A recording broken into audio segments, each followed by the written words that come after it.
Allez, cette première partie de ce premier appel, on est avec Julien. Et à chaque fois, bien évidemment, je vais vous poser la question. Julien, est-ce que tu joues aux échecs? Et est-ce que tu connais Blitzstream? Alors, pas du tout. Je ne joue pas du tout aux échecs. Je suis bien désolé. Je connais les règles, mais je ne suis pas un grand amateur. Allez, on passe à l'appel suivant. Non, je déconne, Julien.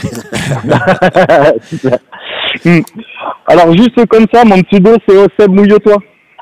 Ah, comment il va, Oseb Mouille-toi?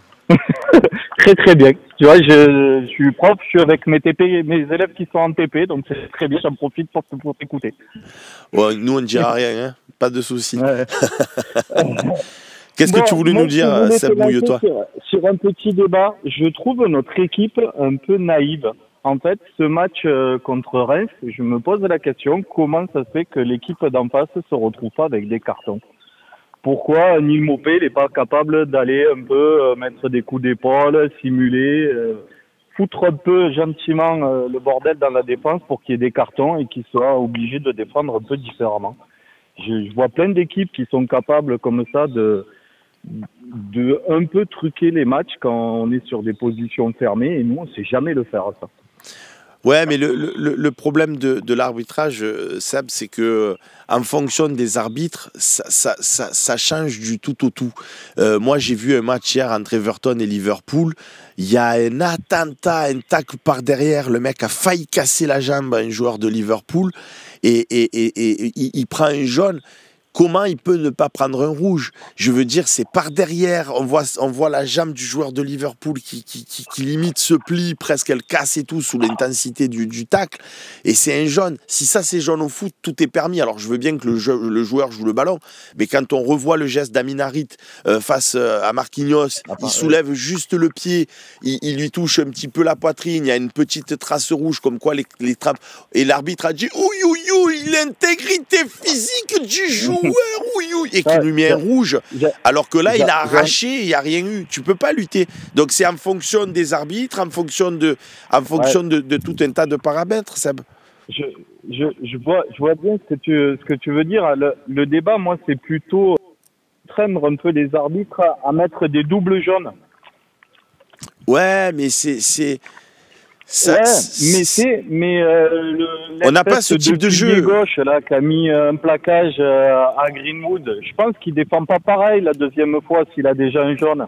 Oui, mais pardon, pour moi, tous les jours il y a pénalty. Je veux dire sur cette et c'est pas parce que c'est Marseille, Seb. Mais peut-être qu'après cette action, si t'as, j'en sais rien, un Rabiot qui vient au contact un peu, en cherchant gentiment les problèmes. L'arbitre est obligé de mettre un double jaune. Un à nous et un à eux. Mais leur défenseur, il défend plus pareil. Je suis d'accord avec toi, Seb, mais le truc, c'est que pour que tu provoques des cartons jaunes, il faut que tu aies un style de jeu où tu vas défier l'adversaire, et notamment par les dribbles et par l'impact physique, un peu comme va le faire le Real avec Vinicius, Rodrigo, Mbappé. Tu leur files le ballon et c'est eux qui vont provoquer. Là, pour le coup, nous, avec De Zerbi, on a un système d'ultra-possession où tu fais tourner ta balle. Donc, des coups, tu n'en prends pas vraiment des mille et des cents parce que justement, tu fais tellement tourner ta balle autour, un peu à la manière d'un match de handball, que tu n'as pas cette verticalité, cette provocation qui fait que derrière, tu vas obliger l'adversaire à défendre en faisant des fautes sur toi. Et donc, c'est aussi une problématique de cette ultra-possession. Qu'est-ce que tu en penses, Kevin? Je pense que c'est ça. Tu remets en cause la globalité de ta stratégie. Tu peux pas avoir la stratégie en te disant on a ce système de jeu et derrière que les joueurs ils se posent la question à comment provoquer un carton, comme tu le disais. C'est soit tu as les joueurs qui vont dribbler et qui vont chercher la faute, soit tu as un système de jeu différent, mais tu vas pas tout remettre en cause pour que les autres ils prennent un carton à un moment donné. Non, moi je veux pas tout remettre en cause. Mon souci là-dedans, c'est que dès qu'on joue contre des blocs bas, on s'aperçoit qu'il n'y a jamais une faute contre nous. Pourtant, on en prend des coups. Ah, mais ça, après, c'est comme tu le disais, c'est la question des arbitres. Ça, après, tu peux pas contrôler à l'entraînement, quoi. C'est le problème, c'est le regard des arbitres. Regarde Azpilicueta hier contre le Barça, pareil, avec l'Atlético Madrid en match retour.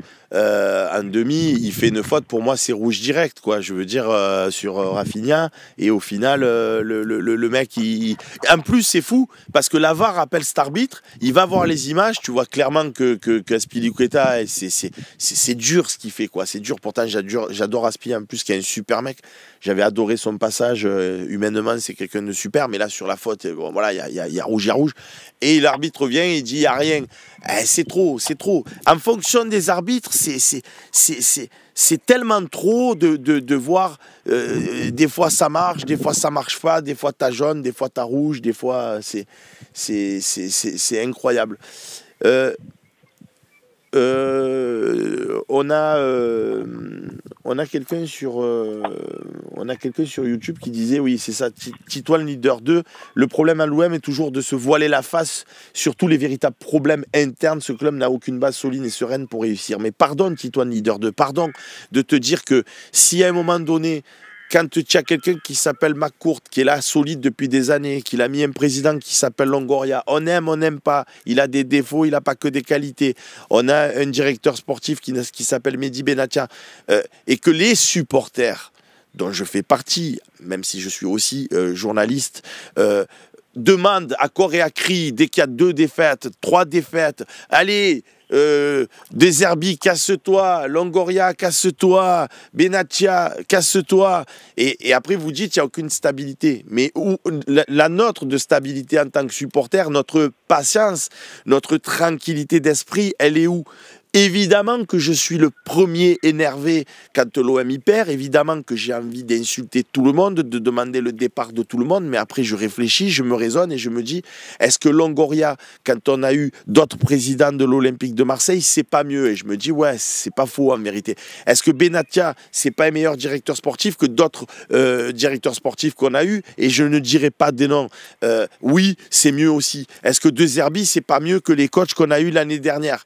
Et je me dis, même si tout n'est pas parfait. Donc je me dis à un moment donné, au lieu de commencer à gueuler maintenant, et je comprends tous les frustrés, tous les énervés, tous les gens qui en ont marre parce que ça fait des années, mon propre frère Max, que j'embrasse très fort, il me dit j'en ai marre, j'aimerais vivre une saison où je suis un peu heureux aussi avec ce club et pas toujours que des dingueries. Et je partage son point de vue.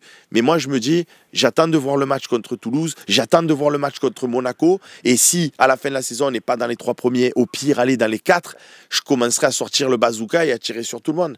Mais avant ça, soyons unis derrière l'OM, arrêtons de nous plaindre qu'il n'y a pas de stabilité, quand nous-mêmes en tant que supporters, toutes les 30 secondes, dès qu'on perd 2, 3, 4 matchs, aussi catastrophiques que ce soit Reims, que ce soit Auxerre, que ce soit Lens, c'est catastrophique. Vous n'allez pas me faire dire non les amis, c'est normal, etc. Kevin, on a le droit d'avoir un peu de stabilité dans ce club, qu'est-ce que tu en penses? Ouais, mais d'un autre côté, est-ce que Marseille serait Marseille si les supporters étaient pas comme ça? D'un autre côté, est-ce que finalement c'est pas le Sud, et finalement est-ce que c'est pas notre identité la plus profonde d'être comme ça? Tu vois, est-ce que c'est pas ce qui fait aussi de Marseille ce qu'est Marseille? Mais ouais, mais si à un moment donné on veut que ça évolue un petit peu, et que ça dure, que le projet qu'on nous a vendu, Benatia et De Zerbi sur 3 ans, avec Pablo Longoria, il faut bien leur donner un crédit quand même, voir ce qu'ils vont pouvoir faire, parce que le De Zerbi, il est arrivé cette année. Est-ce que moi je suis personnellement, à titre Sébastien Volpe, déçu de Zerbi? Oui, je suis déçu. Ces matchs des fois soporifiques où ça manque de verticalité, ça manque de ce qui nous fait vibrer à l'OM, qui s'appelle droit au but, allez on y va direct. Oui, des fois je suis déçu, mais est-ce que je me dis qu'avec d'autres joueurs l'année prochaine, si on a la chance de se qualifier pour la Champions, avec une base qui a déjà compris ce qu'il attendait, avec lui aussi une vision de ce qu'est la Ligue 1, et tous ces matchs où il doit affronter des blocs bas, parce que pour l'instant le De Zerbi, hein, le beau Roberto, il a joué où? Il a joué à Sassuolo, il a entraîné Sassuolo, il a entraîné Brighton, donc c'était lui le petit dans les confrontations, donc il pouvait mettre en place des dispositifs qui marchaient plus ou moins contre les gros des championnats d'Italie ou d'Angleterre. Mais là, avec Marseille, il est dans un des favoris du championnat. Alors, pas pour gagner, parce que tu le rappelais, Paris est tellement au-dessus de tout le monde que ça devient pénible et fatigant, mais fait partie des grosses écuries. Et donc, il doit recevoir des petites équipes et justement s'adapter à ces blocs bas. Et c'est un peu comme aux échecs, Kevin. Tu as les joueurs qui sont ultra offensifs et tu as des joueurs qui sont beaucoup plus dans la stratégie à long terme et qui préfèrent aller gagner en finale. Je dis pas de bêtises. Ouais, non, exact. Et puis aussi, aux échecs, tu peux aussi faire le parallèle. Parfois, quand tu prends du Elo et quand tu progresses en fait dans la hiérarchie mondiale, tes adversaires vont plus jouer pareil. Et des mecs que tu arrivais à battre parce qu'ils voulaient prendre leur chance, ben tu réussis plus à gagner parce qu'ils mettent le bus, quoi. Ferme le jeu. Mais Marseille, en plus, là, on est 3e au classement. Je veux dire, ça va. Enfin, genre, si le championnat s'arrête là, aujourd'hui, on est en Ligue des Champions. Donc, au bout d'un moment, est-ce qu'on regarde toute la saison quand on parle ou est-ce qu'on regarde les 5 derniers matchs ? Ouais, mais l'inquiétude de tout le monde, c'est que justement, la dynamique est telle que la peur de tout le monde, Kevin, c'est que, et la tienne certainement aussi, c'est que cette succession de matchs négatifs, si toi tu as enchaîné comme nous là 4 défaites sur les 5 dernières parties que tu as faites et que tu es dans un tournoi et que tu peux toujours briguer le podium, est-ce que les 4 défaites en 5 matchs que tu as pris contre des joueurs en plus moins forts que toi fait que ça va pas te fragiliser et que tu vas trouver les ressources mentales pour rebondir et aller gagner les matchs qui suivent, d'autant plus que Monaco c'est un concurrent direct, donc si tu joues en plus un des favoris de ta compétition, est-ce que c'est possible aux échecs ça ? Après, aux échecs, ouais, tu peux perdre confiance ou quoi, mais genre, c'est des sportifs professionnels, ils savent ce qu'ils ont à faire, ils ont des coachs niveau mental, etc., qui vont montrer le positif. Hein. De toute façon, c'est sûr que l'entraîneur, il va leur dire par rapport au dernier match et l'encadrement que s'ils marquent, ils étaient bien. Contre Lens, on l'a dit, c'est un match qu'on aurait pu gagner. Ils vont essayer de se baser là-dessus. Et derrière, tu joues Toulouse à domicile. Là, c'est un match vraiment important, tu peux gagner. Monaco, en plus, tu as la chance peut-être que tu joues à Monaco, mais tu es aussi à domicile quand même. Moi, je suis allé voir des Monaco-Marseille plusieurs fois, comme j'habite pas loin, et c'était plutôt, tu joues un match à domicile, et derrière, tu joues Montpellier. Et Montpellier, excuse-moi, mais j'ai vu quelques matchs, notamment avec mon copain Fabien, là, quand il jouait contre Saint-Etienne. Si tu bats pas Montpellier, bon, d'accord, là, on peut fermer boutique, hein, on arrête tout. Ouais, mais Kevin, on a joué contre Lens, il manquait 7 titulaires à Lens et pour autant on s'est pris un pion dans les dernières minutes, et pourtant avant le match de Lens j'ai un grand respect pour Lens, pour le public, pour les valeurs, etc. Mais Lens amputé de 7 joueurs, on va pas me dire que c'est beaucoup plus fort que Montpellier. 7 titulaires absents ce jour-là et on s'est démerdé de perdre, donc je suis d'accord avec toi. Moi, et Reims, c'est pareil. 6 mois qu'ils avaient plus gagné, Kevin. 6 mois. Et nous, on a réussi à prendre un 3-1 dans la tête. On perdait 3-0. Donc, je suis d'accord avec ton analyse. Toulouse, Montpellier, ça doit être de la boucherie a priori. Sauf que ça va pas l'être. Ouais, mais tu reconstruis sur Toulouse pour redonner confiance à l'équipe. Derrière, à Monaco, t'espères qu'ils sortent un gros match. Derrière, tu bats Montpellier, tu gagnes les 3 matchs là où tu fais 2 victoires, un match nul, et on se reparle dans 3 semaines et on joue la Ligue des Champions. Donc, je pense qu'il faut, comme tu le disais, tu as cette passion et cette inquiétude, mais il faut aussi être derrière les joueurs, essayer de voir ce qui s'est bien passé et construire là-dessus. Mais tu vois, moi, là, c'est plutôt le sportif entre guillemets qui te parle plus que le supporter, mais parce que j'essaye de faire un peu la balance aussi, hein, évidemment. Mais de ce que tu dis, je suis complètement d'accord avec toi, Kevin. Mais moi, ce que je pense, c'est qu'après la trêve internationale qu'on a vécue, et justement avec ce déplacement à Reims, je pensais vraiment que ça allait permettre de remettre les têtes à l'endroit, de remobiliser tout le monde et d'enchaîner une nouvelle dynamique. Et c'est vrai que si tu avais gagné à Reims, là tu reçois Toulouse, tu enchaînes. Après tu vas à Monaco avec 2 victoires dans ta besace, avec le plein de confiance. Et là, tu te dis, ouais, je peux finir en trombe. Mais là, tu as eu une trêve internationale pour te remettre à l'endroit, même si tu avais des internationaux qui sont partis avec leur sélection. Et tu vas à Reims. Et putain, tu prends 3-1. Et du coup, ça nous met dans une position où je connais ce vélodrome comme si c'est moi qui l'avais bâti de mes propres mains. Soit dans les premières 20 minutes, tu marques un pion, le stade il va exploser, chavirer de bonheur. Toulouse, ils vont se dire, eh merde, ça va nous tomber dessus à nous. Et là, tu vas enchaîner, tu risques de finir 2, 3, 4-0, ou tu vas peut-être prendre un but parce que c'est la marque de fabrique cette saison, tu encaisses un but à tous les matchs. Mais si tu marques pas, Kevin, dans la première demi-heure, ça va commencer à faire. Ah, ça va quand même. Mouille le maillot, casse-toi, mouille le maillot. Et c'est la fin du monde. Et là, les joueurs, ils vont être au fond de la nasse. Donc tout va se jouer. On va jouer notre saison sur les 20 premières minutes, en fait. Ouais, mais bon, ça, t'inquiète pas que les coachs, ils vont le dire et que les joueurs, ils sont au courant et qu'il faudra être fort, hein, mais enfin, c'est vrai, c'est la réussite. Enfin, c'est toujours comme ça, de toute façon, le sport de haut niveau. Tu peux tourner, tu peux prendre n'importe quel sport. C'est toujours comme ça. Il va falloir mettre le but. Écoute, ils vont le mettre. On va quand même être un peu confiant au bout d'un moment. Ils vont bien finir par les mettre au fond, là.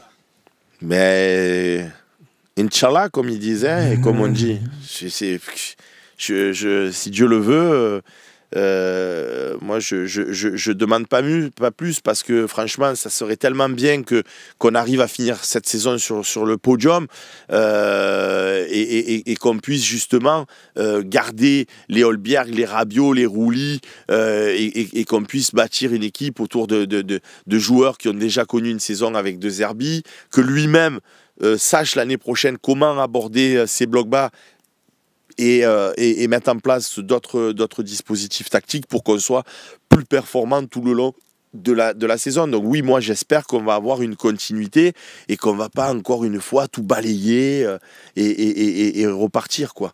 Il faudrait juste pouvoir renforcer un peu la défense et puis continuer, mais construire, renforcer les points faibles et construire pour le futur et pas tout recommencer de zéro comme toujours.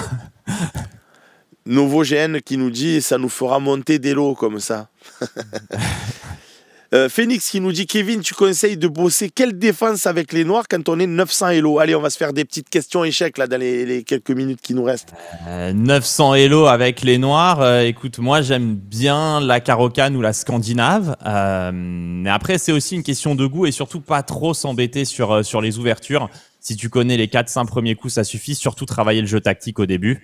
Ce qu'appellent les Anglais, ce qu'on appelle en anglais board awareness, mais c'est de réussir à avoir l'échiquier dans sa globalité. Ça c'est vraiment le premier truc à réussir à maîtriser, c'est de plus ou moins savoir ce que font toutes les pièces sur l'échiquier en même temps. Polichette qui nous dit si on s'en remet à Dieu, on n'est pas dans la merde. Mais comment te dire j'ai dit ça de manière, c'est l'expression, tu vois ce que je veux te dire, il faut pas le prendre non plus au sens littéral du terme. Ça, on a 13 qui nous dit c'est quoi les Elo? Alors les Elo, c'est le classement que tu as, comme au tennis, tu es 15-1, 30-15, etc., etc. Tu as une codification pour dire c'est quoi ton niveau. Au Elo, c'est pareil. Ça part de quoi, Kevin? Le plus bas, c'est 100 Elo? C'est quoi, 50? Alors 200? ça sur Internet, c'est 100 Elo, mais dans les classements internationaux, quand tu fais de la compétition, c'est 1000 le minimum. C'est 1000 le minimum, mais si tu joues sur chess.com, ça on a 13. C'est 100. Tu vas commencer à 100 et après tu vas jouer contre un autre joueur qui est 100, 120 parce que chess.com fait en sorte de t'appareiller avec un joueur de ton niveau et si tu gagnes tu prends 10 points ou 8 points en fonction du classement et comme ça au fur et à mesure tu montes en elo et Kevin Bordy alias Blitzstream, il n'est pas 100 Elo, il n'est pas 500 Elo, il n'est pas 1000 Elo, il n'est pas 1500 Elo, il n'est pas 2000 Elo, il n'est pas 2500 Elo, il est 2900 Elo. Enfin, aux alentours, des fois il est un peu plus, des fois il est un peu moins. Mais il n'a pas passé encore le cap symbolique des 3000 Elo. Et moi, quand je regarde ces streams, quand il joue, je me dis, allez, fais-moi une série, passe-moi les 3000, que j'ouvre une bouteille de champagne. Le mec l'a groupie de base. Et pour l'instant, il ne l'a pas fait. C'est aussi dur que gagner le championnat, si tu veux. C'est pas facile. C'est ça.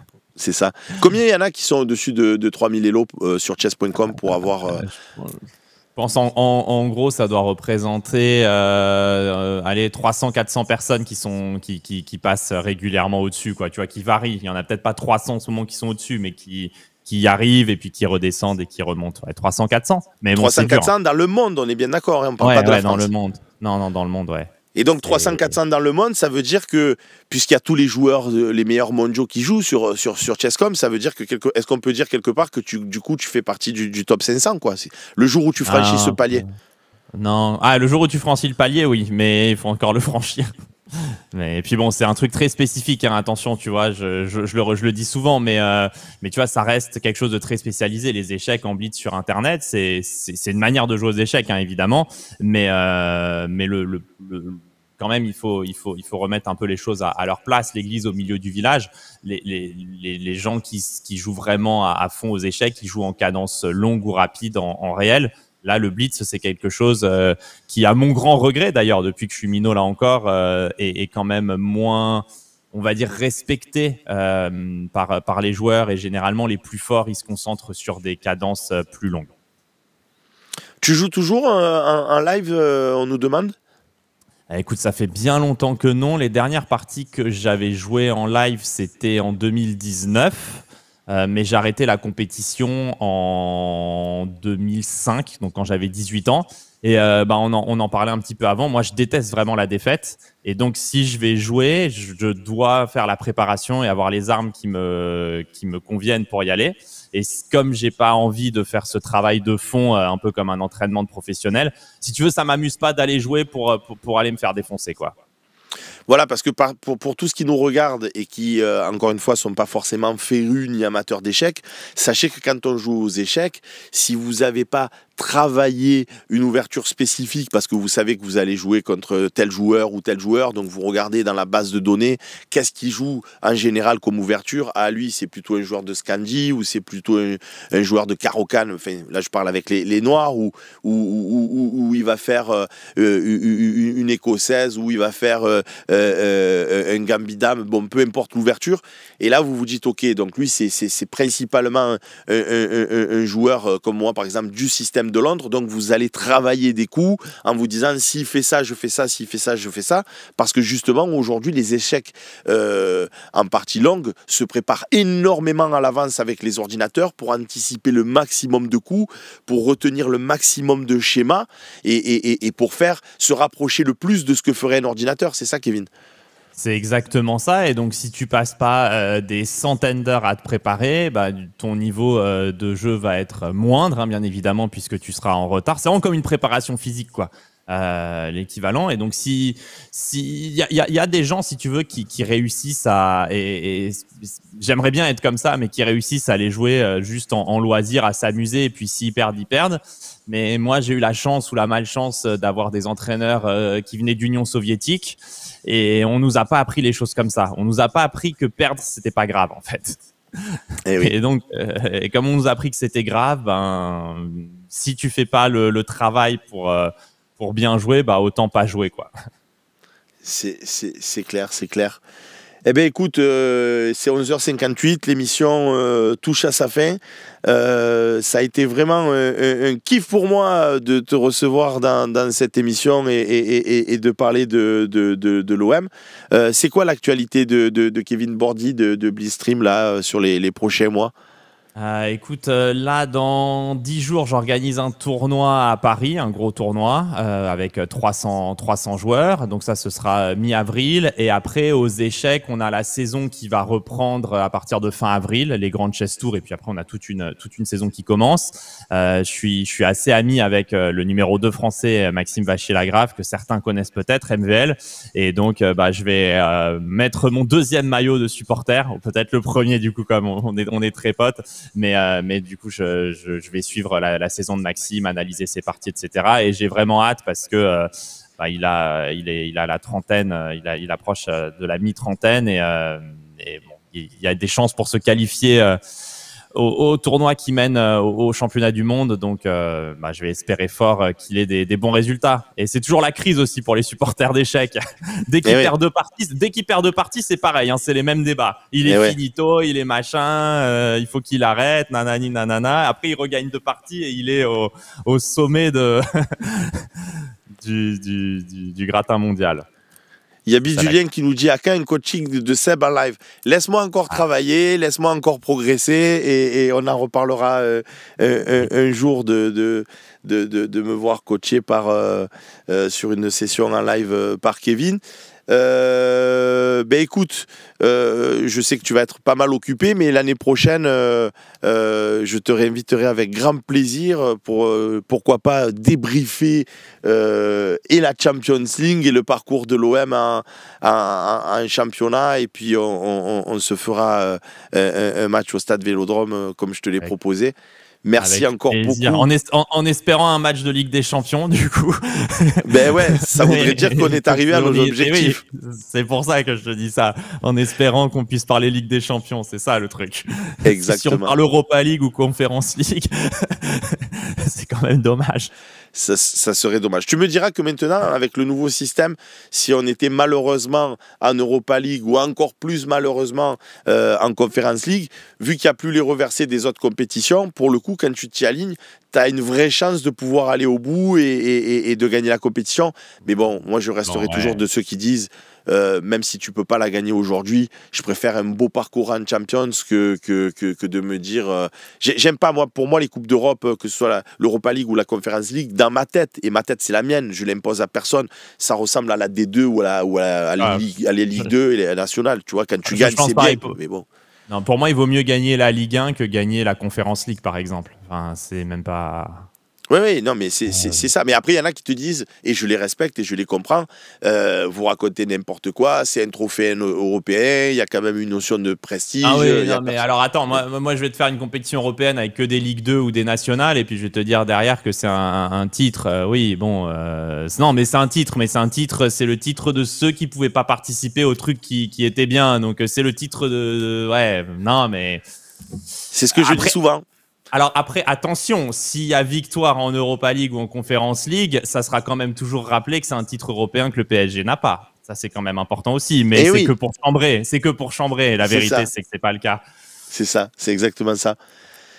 Ben écoute, encore un grand merci. Il y a beaucoup de gens qui sont ravis de t'avoir vu, mais qui connaissent pas forcément les échecs, mais qui ont passé un très bon moment en notre compagnie. Donc c'est le but aussi, entre passionnés de l'OM, de passer des bons moments. Au plaisir de te revoir, Kevin. Merci à tous pour votre fidélité et à ce soir pour le talk show du Faux 5. Bye bye les amis.